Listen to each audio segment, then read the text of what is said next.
Hello दोस्तों, नमस्कार। आपका स्वागत है आपके अपने चैनल हिंदी हब ऑफिशियल में। तो आज हम दोस्तों हिंदी साहित्य इतिहास की 20 प्रश्नों की श्रृंखला लेकर के आए हैं। तो चलिए हल करते हैं। 25 प्रश्न हैं जो आपके, कुछ तो आपके रीतिकाल से हैं, 5-7 क्वेश्चन आपके आदिकाल से हैं। तो आपके कितने सही होते हैं और आपकी तैयारी कैसी चल रही है, क्या समस्या आ रही है, कमेंट में लिख करके ज़रूर बताइएगा। तो चलिए देखते हैं पहला प्रश्न है आपका, नायिका भेद का ग्रंथ है। मतीराम का व्रत कौमुदी, भूरा भूषण का शिवराज भूषण, भिखारी दास का छंदोड़ पिंगल, देव कवि का जाति विलास। बताइए।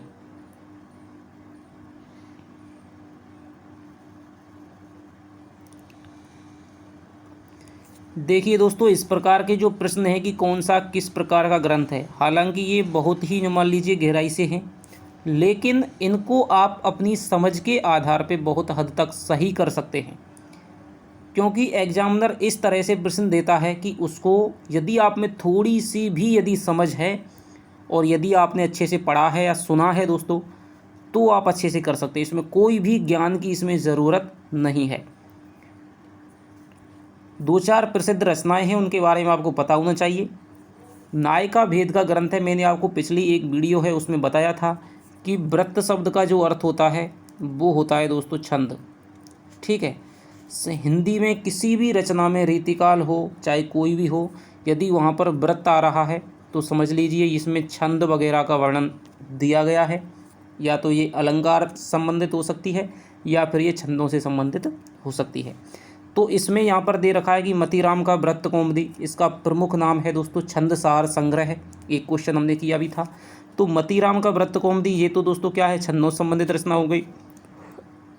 भूषण का शिवराज भूषण, ये आपके भूषण की शिवाजी पर हो गई। ठीक है, अलंकार ग्रंथ है। और भिखारी दास का छंदोड़ पिंगल, ये भी दोस्तों छंदों पर रचना हो गई। देव कवि का जाति विलास, तो जाति विलास ही दोस्तों देख लीजिए कि स्त्रियों की विभिन्न जातियों का वर्णन किया गया है। ठीक है, भिन्न भिन्न जातियों की स्त्रियों का यहाँ पर इसमें वर्णन किया गया है। तो नायिकाओं का भेद है, तो यही दोस्तों ग्रंथ है आपका, नायिका भेद का ग्रंथ हो जाएगा देव कवि का जाति विलास। तो इस प्रकार से यदि आप थोड़ा सा ध्यान से फोकस से क्वेश्चन को रटे हुए को छोड़ करके यदि आप ध्यान से गौर करेंगे दोस्तों, तो अपना आप आपका बुद्धि है वो एक अलग तरह से काम करती है। ठीक है, यदि क्वेश्चन आपको पढ़ा हुआ नहीं है, आपको लगता है कि ये भाई नहीं होगा, तो उसको थोड़ा सा बिल्कुल विचार रहित होकर के थोड़ा सा उसको देखें, सोचें नहीं उसके बारे में कि यार ये मैंने पढ़ा नहीं है, कहाँ से देखूँ, क्या है, याद नहीं आ रहा, नहीं आएगा। थोड़ा सा सोचें, शायद आपको ऐसी कोई ट्रिक मिल जाए, आप उससे दोस्तों आसानी से क्वेश्चन कर सकें। और जो दोस्तों टॉपर होते हैं, ठीक है, किसी के 150 में से दोस्तों 140 नंबर आ रहे हैं, तो ये मत सोचना कि 140 उसको याद थे या उसने पढ़े थे, नहीं। उसमें से कम दोस्तों 10 क्वेश्चन ऐसे हैं जो उसने अपनी स्वयं की बुद्धि, विवेक जिसे कहते हैं, विवेक के आधार पर उसने किए थे। अगला प्रश्न है, रीतिकाल के प्रतिनिधि कवियों में पद्माकर को छोड़कर और किसी कवि में मतीराम की सी चलती भाषा और सरल व्यंजना नहीं मिलती। ठीक है, कथन के लेखक कौन हैं? रामचंद्र शुक्ल, हजारी प्रसाद, नगेंद्र, रामकुमार वर्मा। तो प्रस्तुत जो कथन है दोस्तों वो आपके आचार्य शुक्ल का हो जाएगा। मैंने दोस्तों बीए में हिंदी पढ़ी थी और तब कहीं जैसे बीच में कहीं कोई भी टीका पढ़ रहे हैं या कुछ पढ़ रहे हैं, बीच में शुक्ल जी ने कहा है, इस प्रकार के कथन आते थे। ठीक है, मतीराम के बारे में हम पढ़ रहे हैं, मतीराम तो हमारे बीए में नहीं था खैर, लेकिन जैसे देव पढ़ रहे हैं, ठीक है, पद्माकर था, देव था, भूषण था, बिहारी था, इनके बारे में क्या है, जैसे विस्तार से निबंधात्मक प्रश्न होते थे तो उनके बारे में बीच बीच में कोटेशन लाइन होती थी। ठीक है, देव के बारे में ये कहा है, बिहारी के बारे में ये कहा है। तो उन प्रश्नों को, उनकी भाषा को जब आप 10, 5, 20 उदाहरण पढ़ लें तो उनको एक बार तुम गौर से देखिए, उनकी भाषा को एक बार गौर से देखिए, उसमें कहना क्या चाह रहा है, उस कहने के तरीके को देखिए। जब आप शुक्ल के कहने के तरीके को दोस्तों पकड़ लेंगे तो फिर आपको कथनों को रटने की कोई भी ज़रूरत नहीं पड़ेगी, मैं आपको बता रहा हूँ। ठीक है, रीति काल में सर्वाधिक कथन चलते हैं आपके आचार्य शुक्ल के, भक्ति काल में सर्वाधिक कथन चलते हैं आपके आचार्य शुक्ल के। ठीक है, तुलसीदास पर सर्वाधिक कथन चलते हैं आपके आचार्य शुक्ल के। तो ये बात आपको याद होनी चाहिए। ठीक है, रीति काल के सर्वाधिक कथन यदि किसी के चलते हैं तो वो आपके शुक्ल के ही हैं। हर बिहारी हो, चाहे वो केशव दास हो, चाहे वो बिहारी हो, चाहे वो पद्माकर हो, चाहे वो देव हो, ठीक है, चाहे वो जसवंत सिंह हो, चाहे वो भिखारी दास हो, सारे कवियों के बारे में इनके प्रसिद्ध कथन हैं। घनानंद हो, ठाकुर हो, बोधा हो, आलम हो, सब के बारे में इन्होंने दोस्तों कुछ कुछ उक्तियाँ कही हैं। तुलसीदास के बारे में विशेष रूप से, सूरदास के बारे में भी, ठीक है, कबीरदास के बारे में 2-3 इनके कथन हैं भाई। तो ये आपको याद रखना है। सहजोबाई किस काल की कवयित्री हैं? भक्ति काल, रीति काल, आदि काल, आधुनिक काल। तो सहजोबाई और जो दयाबाई हैं दोस्तों, ये आपके रीति काल की कवयित्री मान लीजिए। ठीक है, सहजोबाई, एक क्वेश्चन बहुत ज़्यादा बार आया है दोस्तों। ये दोनों जो शिष्याएँ थीं बिल्कुल अनपढ़ थीं, कबीर की तरह इन्हें कोई भी दोस्तों अक्षर ज्ञान नहीं था।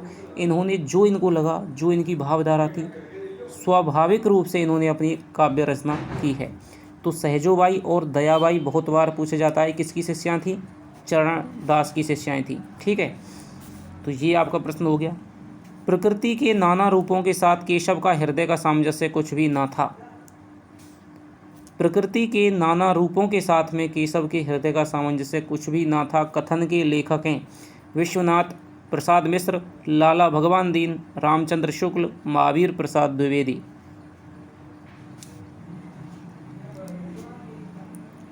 तो इसका दोस्तों वही हो जाएगा, मैंने आपको बताया केशव दास किसके हैं? रीतिकाल कवि हैं। तो सीधी सी बात है, केशव को क्या है? रीतिकाल का। तो यहाँ पर रामचंद्र शुक्ल हो जाएगा।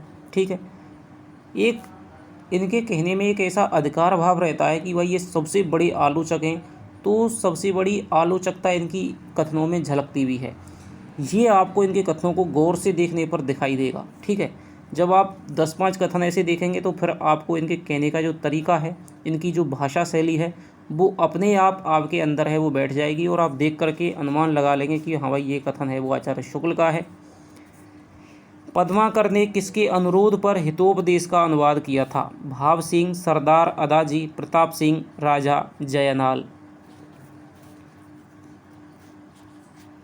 हितोपदेश दोस्तों संस्कृत का ग्रंथ है जिसमें आपकी बहुत विविध अच्छी दोस्तों कहानियाँ हैं। ठीक है, जो हमें अच्छी शिक्षा देती हैं, जीवन से संबंधित, व्यवहार से संबंधित। तो पद्माकर ने हितोपदेश का जो अनुवाद है वो सरदार अदाजी के कहने पर किया था। अगला प्रश्न है, हिंदी रीति ग्रंथों की अखंड परंपरा का आरंभ आचार्य रामचंद्र शुक्ल जी ने माना है। चिंतामणि से, महाराज जसवंत सिंह से, बेनी से, भूषण से।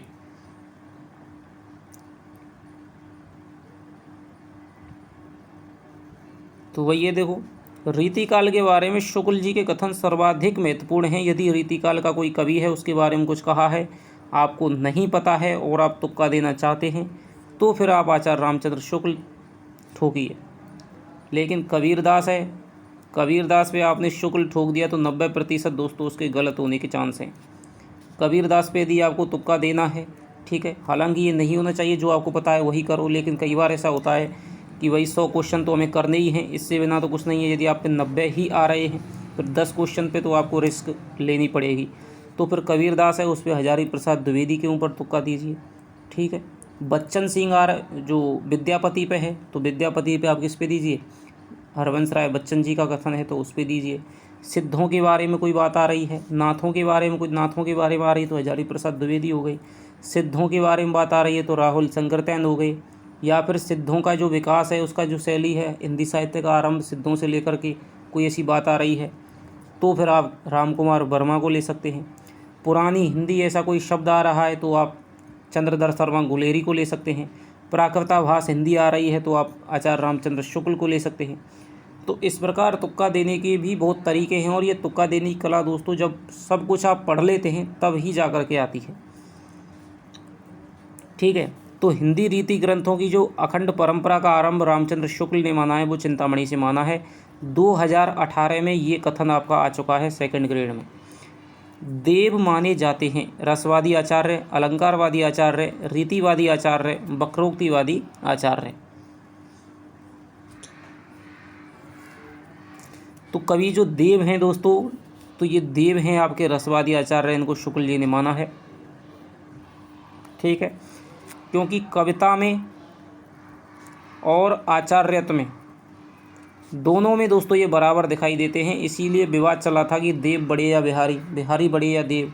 ठीक है, बिहारी ने अलंकार ग्रंथ और ऐसे तो नहीं लिखे हैं, काव्य शास्त्रीय जो ग्रंथ हैं वो तो नहीं लिखे हैं, रीति संबंधी ग्रंथ नहीं लिखे हैं, लेकिन उनकी कविता ऐसी है, उनकी बिहारी सस्सई ऐसी है कि उसमें रीतियाँ हैं वो स्वतः सिद्ध होती चली गई हैं। अलंकारों के उदाहरण, नायिका भेद के उदाहरण तो वो अपने आप आ गए हैं। तो इनकी तुलना है वो देव कवि से की जाती है। इस प्रकार का प्रश्न हमने किया था कि बिहारी की तुलना रीतिकाल के किस कवि से की गई है, तो देव कवि से। देव को दोस्तों आचार्य, रसवादी आचार्य माना जाता है। बिहारी को किस श्रेणी के रीति कवियों में माना जाता है? जीडीसी प्रवक्ता भर्ती परीक्षा 2017। ठीक है, तो कुछ प्रश्न दोस्तों बहुत ही आपके सरल होते हैं। एक आपका 2-3 प्रश्न आपके ऐसे आएंगे ही आएंगे कि भाई रीतिमुक्त कवियों में से निम्न में से कौन नहीं है, ये कवि कौन सी श्रेणी में आता है रीतिकाल से। 2-3 प्रश्न आपके आते ही आते हैं। रीतिमुक्त कवि, रीतिबद्ध कवि, रीति सिद्ध कवि, रीतिक्रमित कवि। तो बिहारी हैं दोस्तों, ये आपके रीति सिद्ध कवि हो जाएंगे। रीतिकाल में वीर काव्य लिखने के लिए सर्वाधिक प्रसिद्धि किसे मिली? देव, मतीराम, भूषण, पद्माकर।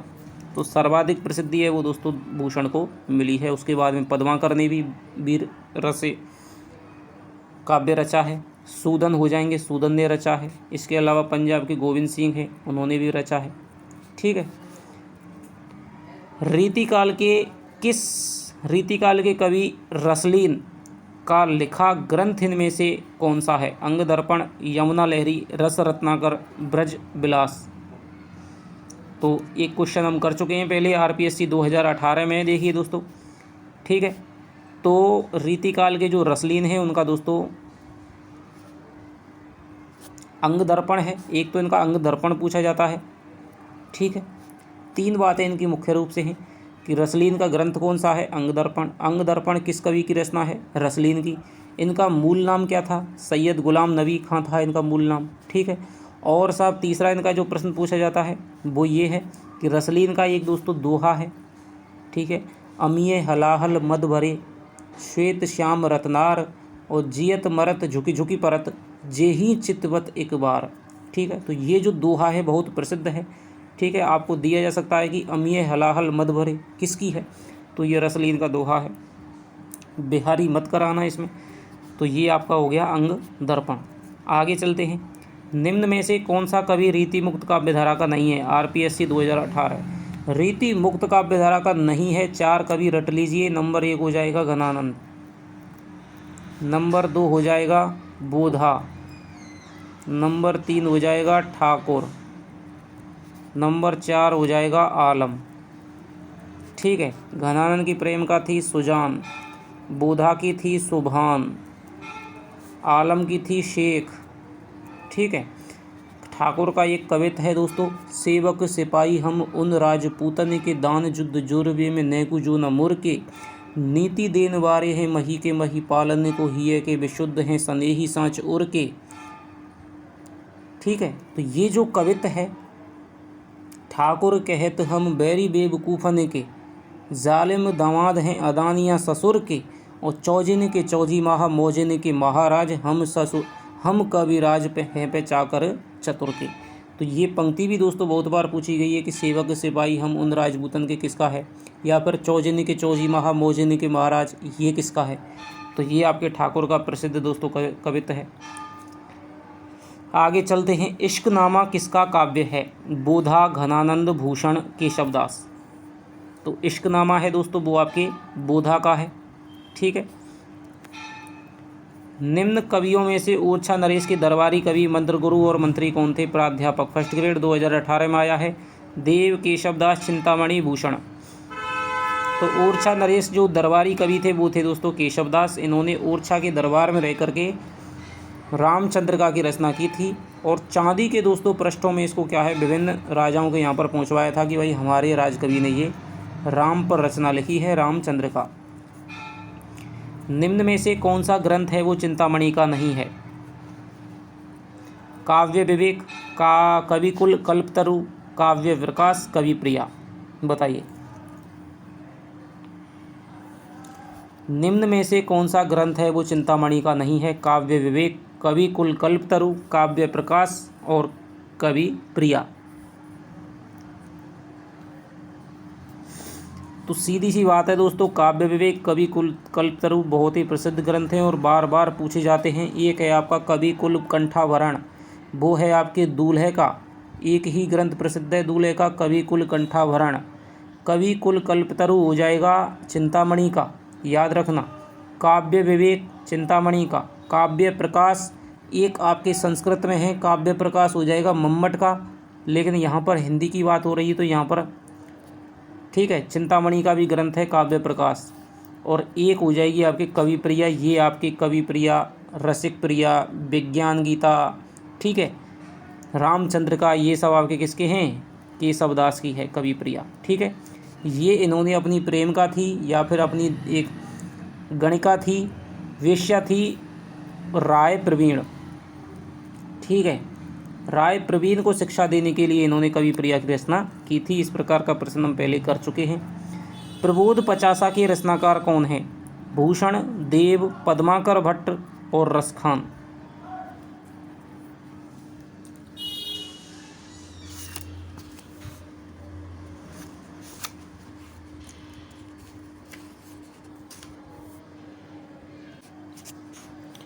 बोलिए दोस्तों, प्रबोध पचासा के रचनाकार DSSB PGT 2018 में आया वो प्रश्न है। तो प्रबोध जो पचासा है वो आपके पद्माकर की दोस्तों रचना है। ठीक है, ये इनका क्या है? भक्ति निरूपण ग्रंथ है। पद्माकर ने दोस्तों 3 रसों में रचनाएं लिखी थी, भक्ति, श्रृंगार और वीर रस की। ठीक है, निबंधात्मक प्रश्न भी पूछा जाता है जब आप कोई भी डेस्क्रिप्टिव देंगे। तो पद्माकर के काव्य में भक्ति, श्रृंगार, वीर रस की त्रिवेणी प्रवाहित हुई है, कथन को स्पष्ट कीजिए। तो वहाँ पर भक्ति की रचनाएं देनी पड़ेंगी, श्रृंगार की, वीर रस की, तीनों के बारे में बताना पड़ेगा। प्रबोध पचासा के रचनाकार हो जाएंगे पद्माकर भट्ट। अब ये दोस्तों आदिकाल के प्रश्न हैं कुछ। परमाल रासों का प्रकाशन चार्ल्स इलियट ने किस वर्ष कराया था? 1856, 1965, 1866, 1865। बहुत ही अच्छा क्वेश्चन है आपका और ये दोस्तों चांस हैं पूछने के, ध्यान रखना। परमाल रासों को रट जाइए। परमाल रासों से मुझे लग रहा है अब की बार एक क्वेश्चन निश्चित रूप से दोस्तों आना है। परमाल रासो जगनिक की दोस्तों क्या है? जगनिक की क्या है रचना है? परमाल रासो। ठीक है, पृथ्वीराज चौहान के समकालीन था दोस्तों कौन? चंदेल वंशीय शासक था परमर्दी देव। ठीक है, परमर्दी देव के 2 सरदार थे, बनाफर शाखा के सरदार थे, ये भी याद रखना, आला और ऊधल। बुंदेलखंड में साथ, ठीक है, बुंदेलखंड, बेसवा, महोबा का था परमर्दी देव। तो ये की क्षेत्र है, बुंदेलखंड का क्षेत्र है, बुंदेलखंड है, ठीक है, वैसवाड़ा है, महोबा है।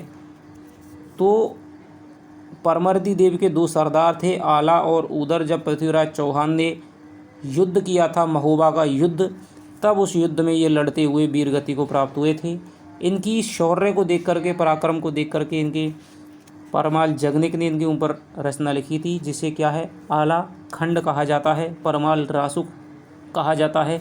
इसका सबसे पहले प्रकाशन फर्रुखाबाद के तत्कालीन जो जिलाधीश थे, कलेक्टर थे, वो थे दोस्तों चार्ल्स इलियट। इन्होंने 1865 में करवाया था। तो यही दोस्तों हैं। आला ऊदल पे रचना कौन सी है? परमाल रासो। परमाल रासो है वो किस ऋतु में गाया जाता है? वर्षा ऋतु में। बुंदेलखंड, महोबा, बेसवाड़ा, ठीक है, इस क्षेत्र में है। जगनिक की रचना है। चार्ल्स इलियट ने, फर्रुखाबाद के कलेक्टर थे, 1865 में इसका प्रकाशन सबसे पहले करवाया था। आला खंड के नाम से जाना जाता है, ध्यान रखना। नजरान ए हिंद किस कवि की काव्य कृति है? अब्दुल रहमान, अबुल हसन, रसखान, रहीमदास। अब यदि आपको पता है नजरान ए हिंद आपके खुसरो की है, ठीक है, लेकिन यहाँ पर आप देखेंगे खुसरो कहीं भी नहीं दे रहा है, तो अच्छे खासे लोग हैं वो इसको यूँ ही छोड़ देंगे। तो खुसरो को आपको पता है अबुल हसन इनका मूल नाम था खुसरो का, ठीक है। तो अबुल हसन की ये कृति हो जाएगी। इसके अलावा खालिक वारी हो जाएगा, नुहू सिपहर हो जाएगा, ठीक है। हालात कन्हैया हो जाएगा, पहेलियाँ, मुकरियाँ, दो सपने, ठीक है। तो ये आपके खुसरो की हो जाएंगी। खड़ी बोली हिंदी के प्रथम प्रयोक्ता हो जाएंगे डॉक्टर नरोत्तम स्वामी। रासो शब्द की व्युत्पत्ति किस शब्द से मानते हैं? रासक, रसिक, रास, रासो।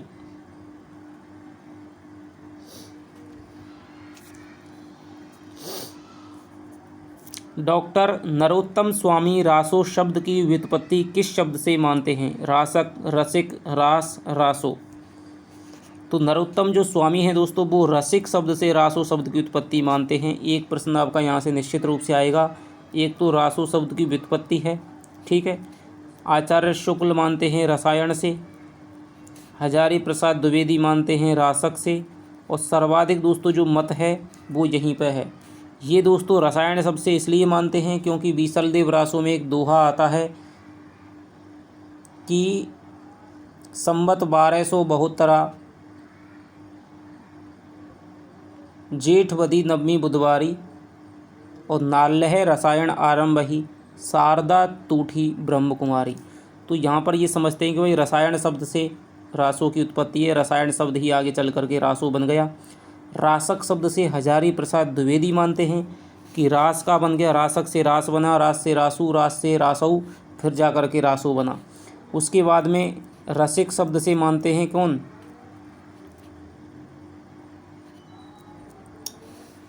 नरोत्तम दास स्वामी। राजसूय से मानते हैं आपके कौन? गारसदा तासी। तो ये सब आपके हैं, ठीक है। तो रसिक शब्द है वो आपके नरोत्तम दास स्वामी है। खुसरो कृत नुहू सिपहर है प्रबंध काव्य, खड़ी बोली कविताओं का संग्रह, अरबी फारसी शब्दकोश, मुहावतों व कहावतों का संग्रह। तो खुसरो की अभी ऊपर कृति आई थी दोस्तों नुहू सिपहर, ठीक है। तो नुहू सिपहर क्या है? एक कस्बे का नाम है, कस्बे का एक नाम है नुहू सिपहर। उसमें इन्होंने भारतीय भाषाओं का दोस्तों वर्णन किया है, भारतीय भाषा और बोलियों का, ठीक है। ये इनका दोस्तों उसके शब्दों का इन्होंने वर्णन किया है। तो अरबी फारसी का ये क्या है? शब्दकोश है।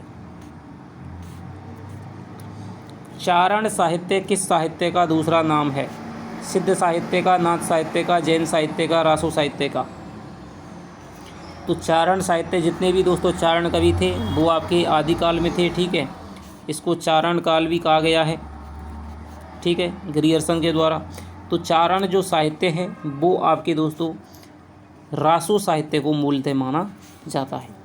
निम्नलिखित में से अपभ्रंश प्रभावित हिंदी रचना कौन सी है? खुमार रासो, ढोला मारोरा दूहा, भरतेश्वर बाहुबली रास, जय मयंक जसचंद्र का। तो दोस्तों अपभ्रंश की जो रचना हो जाएगी वो हो जाएगी आपके भरतेश्वर बाहुबली रास। ये तो दोस्तों खुमार रासो है। इनमें एक आती है रासो में हम्मीर रासो। तो ये हम्मीर रासो भी दोस्तों थोड़ी सी अपभ्रंश से प्रभावित है, ठीक है। जय मयंक जसचंद्र का हो जाएगी, ये आपकी किस पर है? जयचंद पर लिखित है। ढोला मारोरा दिया कवि कुशल लाभ हो जाएगा, ठीक है। आदिकालीन साहित्य का प्रमुख रस क्या है? शांत, हास्य, करुण, वीर। तो निश्चित रूप से दोस्तों वीर हो जाएगा इसका। भविष्यत कहा किसकी रचना है? बहुत ही दोस्तों प्रसिद्ध रचना है, आपको आ सकती है और बार बार पूछी जाती है। भविष्यत कहा किसकी रचना है? राम सिंह की, देवसेन की, धनपाल की, पुष्पदंत की। तो जो भविष्यत कहा है वो आपके धनपाल की है, 10वीं शताब्दी कवि थे धनपाल। आला और ऊदल नामक दो वीर सरदारों की वीरता पूर्वक लड़ाइयों का वर्णन मिलता है। परमाल रासो, पृथ्वीराज रासो, ये खुमार रासो है दोस्तों हम्मीर रासो में। अब मैंने आपको ऊपर जितना भी बताया था परमाल रासो के बारे में उतना ही है, इससे ज़्यादा दोस्तों कुछ नहीं है, ठीक है। तो आला ऊदल नामक दो वीर सरदार थे, कौन सी शाखा के थे? बनाफर शाखा के थे। ये बहुत यदि डीप पूछेगा तो ये भी आपसे पूछ सकता है।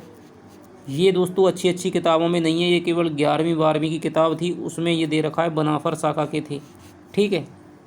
मैंने भी नहीं पढ़ा था, लेकिन जब मैंने वो किताब पढ़ी तब मैंने आपको पढ़ाई, तब मैंने पता लगा कि बनाफर शाखा के ये थे। तो आला और जो ऊदल हैं वो आपके परमाल रासो जो कि जगनिक की है, उसमें उनकी लड़ाई का वर्णन मिलता है। अब्दुल रहमान कृत संदेश रासक है महाकाव्य, खंड काव्य, प्रबंध काव्य, मुक्तक काव्य, बताइए। तो अब्दुल जो रहमान है दोस्तों वो एक हिंदी के प्रथम मुसलमान कवि माने जाते हैं, ठीक है। और जो संदेश रासक है पहला दोस्तों धर्मेतर,